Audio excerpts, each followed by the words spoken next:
ไว้ นี่ทุกคนแนวสำคัญเลยนี่น่ะบางคนก็มากได้สัตว์ป่าแบบหายากเลยแหละด้ามดีกับซิมี่ได้พี่น้องอันนี้มันตัวกระหอกเบิดเลยบอสกระหอกกระแตมันตัวที่อันเขายังมีมันกระเตะบอสตัวสีนี่เป็นกระหอกเนาะ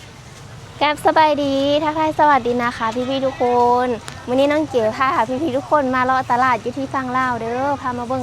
แนวอยู่แนวกินเนาะว่าคนลาวโซหลายเพิ่นกินเกี่ยวกับหยังขายเกี่ยวกับหยังมีของป้าหรือว่าแนวกินแนวไซส์ที่แบบคือกันกับประเทศไทยอยู่บ่หรือว่าแตกต่างกันน้อยหลายส่ำใดเนาะทุกคนเดี๋ยวคลิปนี้น้องเก๋พามาเบิ่งพามาเลาะอยู่ที่ตลาดแรงอยู่ที่อันนี้นะเก๋พามาเลาะอยู่ที่เซโน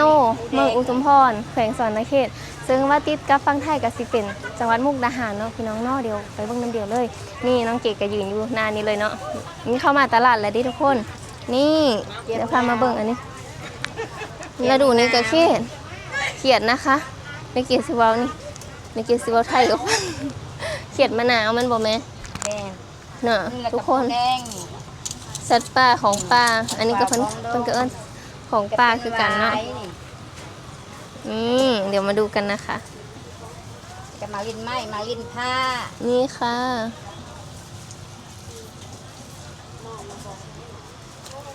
นี่เด้อค่ะพี่น้องนี่อันนี้คือเขียดมะนาวเนาะฤดูนี้เพิ่นกำลังแบบออนไลน์หลายเนาะแม่เนาะอันนี้ไข่บ่ไข่แซ่บผู้เฒ่ามากเห็นวิแม่ก็มากินได้ไหมนี่นะยุคุณมีอันเพื่อที่มากินบ่เนาะพี่น้องอันนี้โลเท่าไหร่แม่300,000โล300,000โล500 บาทโลละ300,000กีบเนาะ500 บาทไทยเนาะพี่น้องเนาะแต่แม่ค้าเนี่ยซื้อนั่นเลยเนาะแม่ซื้อนั่นเลยแม่ไม้เป็นคนเซโนมาอุทุมพรแขวงสวรรณเขตพูดเลยไกลไปไกลมากคันเยอะกินอันนี้ก็สามารถแวะมาอุดหนุนได้มันบ่ตลาดเซโนเด้อตลาดแรงเซโนเนาะมาแวะได้เข้ามาจาก2 อัน YouTube น้องเกสาวบุไทยเด้อไปเยอะเข้าไปเบิ่งเข้าไปติดตามไปเบิ่งเจ้าของในเด้อบ่สาวผู้ไทยเนาะโอ้ยแม่สิพิมพ์เบิ่งเด้อมันเป็นภาษาไทยเด้อนี่ตัวนี้เฮาสิเอาตัวนี้เฮาสิเอาเนาะพี่น้องนี่เขาเห็นเฮามีเป้าหมายมาตั้งแต่แรกๆเลยได้นี่อันนี้คือกระปูแดงแกงเสื้อแกงหน่อไม้ปูแดงในไข่ปลาตัวบักต้นบักเยอะๆนึงพี่น้องเอ้ยอันนี้เลอะได้บ่แม่ได้อันนี้ขายโลเท่าไหร่100,000โลละ100,000โลละ150 บาทนะคะพี่ๆเดี๋ยวน้องเกสิมาเลอะเอาประมาณสักโลกว่าเนาะแล้วก็เอาไปฝากอายน้ำไว้เสื้อแกงหน่อไม้แซ่บเลยพี่น้องมึงอันนี้รู้เลือกเอาได้เนาะ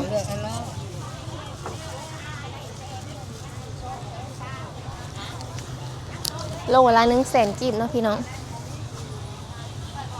ยุกไปแล้วนุกกันนั่งกันนั่งเลยบ่มานั่งเด้อนี่มีแต่ตัวตึงๆบักคักเลยนี่ทุกคนผู้เลอหูเนี่ยคันมันเป็นตัวแม่เนาะถ้ามันเป็นตัวแม่นะมันสีมีอ่องแบบนี้อ่องใหญ่ๆสิเห็นไหมคะอ่องใหญ่ๆบอกว่าอันนี้ฝั่งไทยเพิ่นเอิ้นเขาเรียกว่าอะไรกันนะคะอันนี้ตัวผู้นะคะมันจะมีแบบเล็กๆที่นี่แล้วก็ตัวจะเล็กกว่าตัวเมียนะคะเก๋ก็จะเลือกเอาตัวเมียเพราะว่ามันอร่อยแล้วก็บางตัวมันก็จะมีไข่อยู่นะคะเนาะแม่เนาะข้างในไข่ในข้างในท้องมันนี่เดี๋ยวไข่อันนี้มันยังบ่มีบ่ไข่มันมีแล้วมันบ่แซ่บนะเขากินเสอะแต่ว่าตามคนมักเนาะแต่มันไข่ข้างในแล้วมันแซ่บเราสิเอาตัวตึงๆง่ายๆพี่น้องโลละ100,000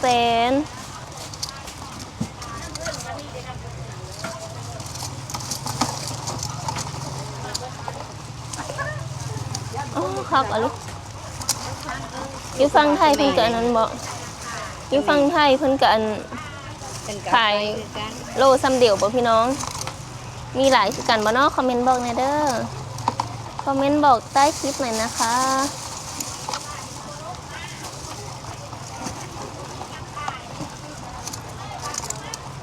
แม่ขายอยู่นี่โดนแล้วบ่มีอันกระปูแดงนี่มีทุกมื้อเลยบ่มื้อมีมื้อบุญมีตาม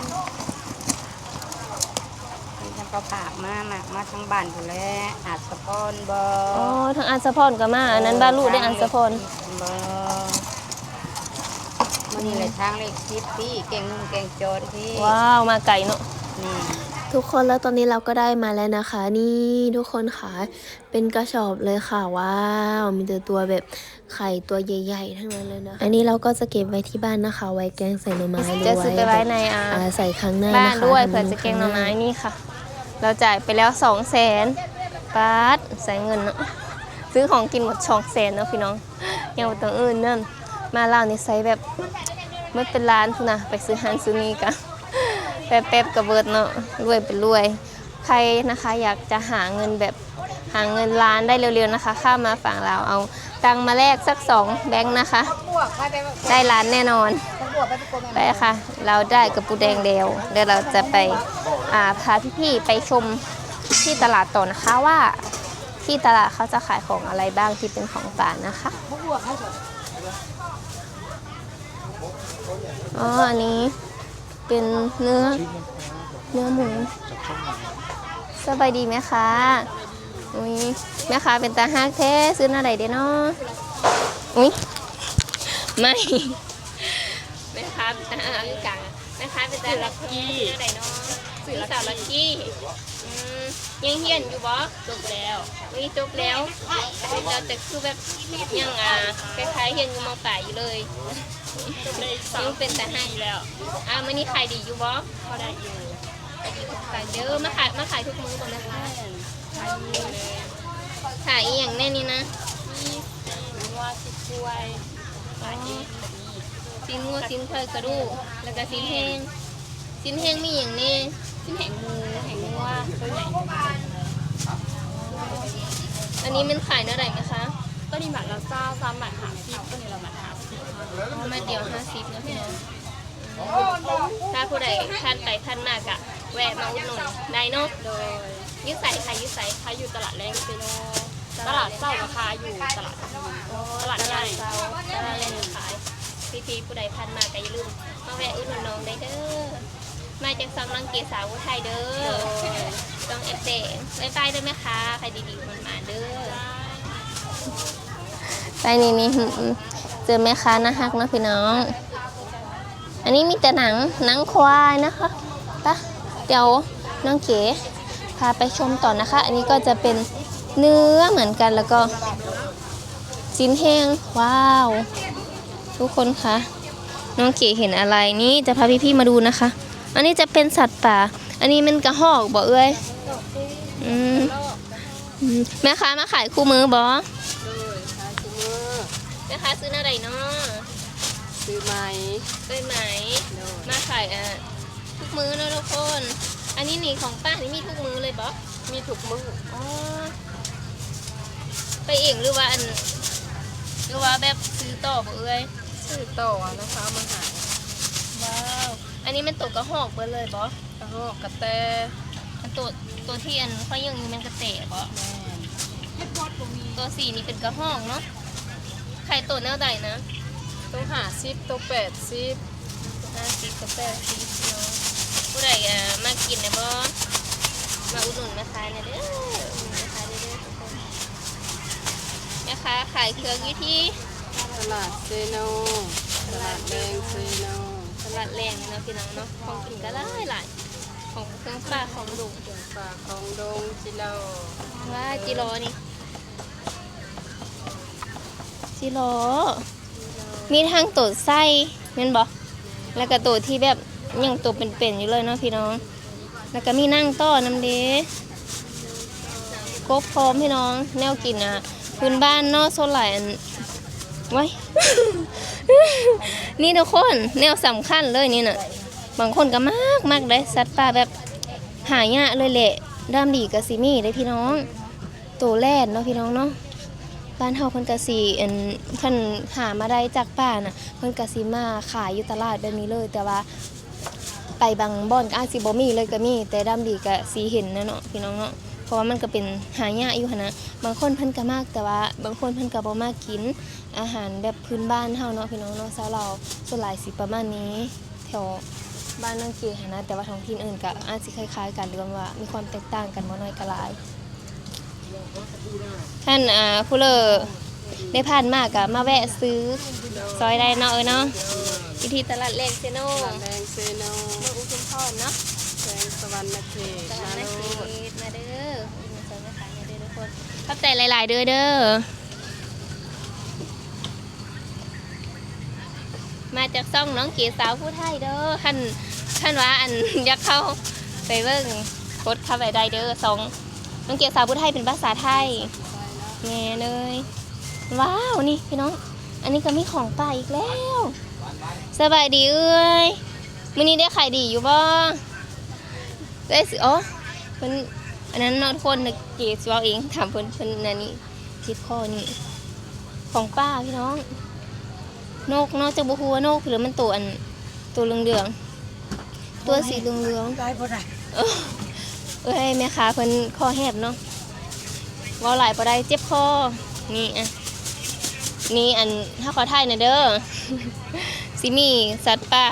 มีทั้งนกมีทั้งหนูแล้วแต่หาได้แต่ละมื้อเนาะพี่น้องเนาะ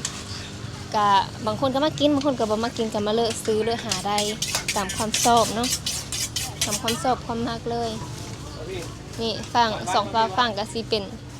เนื้อคือกันแล้วก็เป็นมะโบกเฮ็ดนางฟ้าก็มีพี่น้องตลาดแรงก็สิประมาณนี้เนาะยามแรงก็พอได้แต่ขั้นฝนตกนี่ก็สิยังลำบากนะเนาะพี่น้องคันมาเลาะก็เดินนำมาเลาะทรงแบบฝนบ่ตก นี่มันเก็บก็เคยยังเนาะต้องได้พกคันธมมาเด้อมันสิโห ได้ขายดีอยู่ป่ะแม่ ขายดีอยู่ อ๋อมาขายคู่มือบ่แม่ซื้อหน้าใดเนาะ ทางคำปุย แม่คำปุ๋ยอ๋อแม่สิขายเครื่องอัน ค่าเป็นนี่แล้ว อันนี้เนาะประเภทต่ำมะพร้าวมะเพชร เครื่องค่ากินเหมือนกัน ทำงานลิ้นหม้อลิ้นไม้พี่น้องมาเด้อมาเลิกซื้อของอยู่ของกินได้เนาะหรือว่าผู้เลิกบ่เคยกินเนาะพี่น้องสามารถมาลองชิมได้มาเลาะซื้อแล้วก็หาซาลาวเนาะเฮ็ดกับข้าวสู้กินพี่น้อง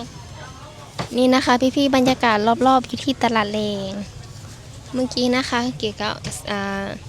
ซื้อกระปูหรือว่าปูแดงไปแล้วก็เห็นของป่านะคะเยอะแยะเลยค่ะจะเป็นหนูเป็นนกนะคะพี่ๆนี่ก็จะเป็นฤดูธรรมชาติเนาะกับเป็นป่าว้าวเป็นตัวแสบบักคักเลยพี่น้องอันนี้ป่าอีหยังเนาะไหมปลาขาวบ่ปลาขาวปลาครึ่งโอ้น่ะเป็นตัวแสบบักคักพวงหนึ่ง50,000กีบกับประมาณ80 บาทเนาะพวงหนึ่ง50,000เนี่ยเนาะแม่พวงหนึ่ง50,000บ่ กว้างหาชีพ อ๋อ50,000 80 บาทนะพี่น้องขายตามฤดูได้อันนี้ช่วงนี้ฝนตกกะป่ากะสิหลายเนาะขอบใจเด้อแม่เด้ออันนี้ก็สิเป็นเขตอีแล้วเขตก็หลายเนาะเขตมะนาวแม่ซื้อหน้าใดก็แม่เขาถามซื้อหน้าได้บ่ ซื้อแม่จิ๋วลูก แม่จิ๋วอ๋ออันเขตนี่เขาได้คู่มือบ่ ก็ได้มื้อนี้ ก็ได้มื้อนี้ โล แสดงว่าอันนี้ก็บ่ได้ตลอดเนาะแล้วแต่บางโซนแต่ละมื้ออันมาขายคู่มือบ่ โล ได้ขายดีอยู่ป่ะแม่ ก็ได้ขายอยู่ อ๋อคือปังๆเด้อขายหวานๆเด้ออันนี้ก็อยู่ตลาดแรงคือเก่าเนาะตลาดแรงเซโน โล ใครมาก็มาแวะเลือกซื้อได้เด้อเข้ามาจากซองน้องเกีสาวผู้ไทยเด้อคันไม่เยอะเข้าไปเบิ่งกดไปเบิ่งได้เป็นภาษาไทย โล น้องเกีสาวผู้ไทยจากแอบแดง โล เอาใจไปเนาะทุกคนลุยโตคาโลตลาดต่อเนาะมีแต่โซนพักได้ทางนี้อันนี้ก็มีแต่โซนพักในเพิ่นขายพักขายพืชไม่นาสนิทแต่ว่าแนวที่แบบเป็นอันเครื่องขายแบบเครื่องขายทะเลนะพี่น้องก็สิมีดำเลยนี่เนาะมันบ่คืออยู่หุ้นสิมีหลายนะโอ้ยามแรงๆกะอันนี้เนาะใกล้แล้วซื้อยังบ่จะได้ยังบ่เศร้า อันนี้เครื่องขายทะเลก็สิบ่หลายหารปานใดเนาะพี่น้องหา2หารนี่น่ะ อันนี้อยู่ในเขตตัวเมืองแน่คันเขตบ้านเกกาซีมีน้อยเดียวเองนะบ่มีหลายเลย คนมาเลาะตลาดกะซีบ่หลายปลาเลยยำแดงอันนี้ก็นะคะก็สิหลายอยู่คนบ่ทันอันนั้นเนาะบางคนเลิกเวกเลิกงานมากก็มาเลาะไปซื้อแนวกินมาเฮ็ดอยู่เฮิ่นก็สิประมาณนี้พี่น้องบรรยากาศรอบๆตลาดว้าวมาเลาะยำแรงมันมีของอันนั้นเนาะอาหารทะเลหอยแข้งหรือหอยข้างนะจ๊ะหอยข้างเอาหอยข้างเนาะบ่แม่นหอยแข้งสบายดีเด้อสาวแม่ค้าจดเข้ากองกันอันนะคะซื้ออย่างเนาะชมพู่ปลาชมพู่ปลาสวยงามคือคนเลยใช่ไหมอันนี้ขายแบบเพิงอย่างนี้ข้าวปุ้นแบบเป็นท่านเป็นอย่างครบเพิงเลยนั่นบอแม่ครับเราชมพูมาขายคู่มือเลยปะมาขายค่ะขายดีอยู่ปะไม่ได้ขายอยู่ส่วนข้าวปุ้นมีแต่อันนี้ขนมจีนเนาะเป็นภาษาไทยมีแต่เส้นสวยๆขาวๆพี่น้องขาวๆคุณแม่ค้าเฮ็ดเองสั่งได้แม่ค้าเฮ็ดเองบอแม่ที่โคงเองเฮ็ดเองเฮ็ดมือนึงจะกระซ้ำนี่นะตามที่สั่งจะเอาลงหั่นกับประมาณ3 ชามก็ถือว่าแต่ละมือก็เกือบมืดพุ่นเลยเนาะหรือว่ามืดบางมือกับเบิดบางมือกับเบิดอยู่เฮือนนี่พี่น้องสมพ่อขนาดจังขายดีไหมคะรถบกสวยๆขาวๆคือข้าวปุ้นเลยเนาะ อันนี้อันมาจากซองน้องเกดน้องเกดสาวผู้ไทยมาจากแสงไปเขาเบิ่งตัวเองได้เด้อ ผู้บ่าวไทยสิเขาเมนหาอย่าถามเดี๋ยวน้องโสดหรือมีแฟนดิมีแฟนแล้วก็รู้ตัวมีแล้วอย่างก็อันมีดังว่าเป็นว่าทุกคนหยอกเด้อเพิ่นหยอกเด้อกะขายดีๆปังๆเด้อแม่ค้าเด้อขอบใจหลายๆเด้อที่ให้สัมภาษณ์บ๊ายบายเด้อ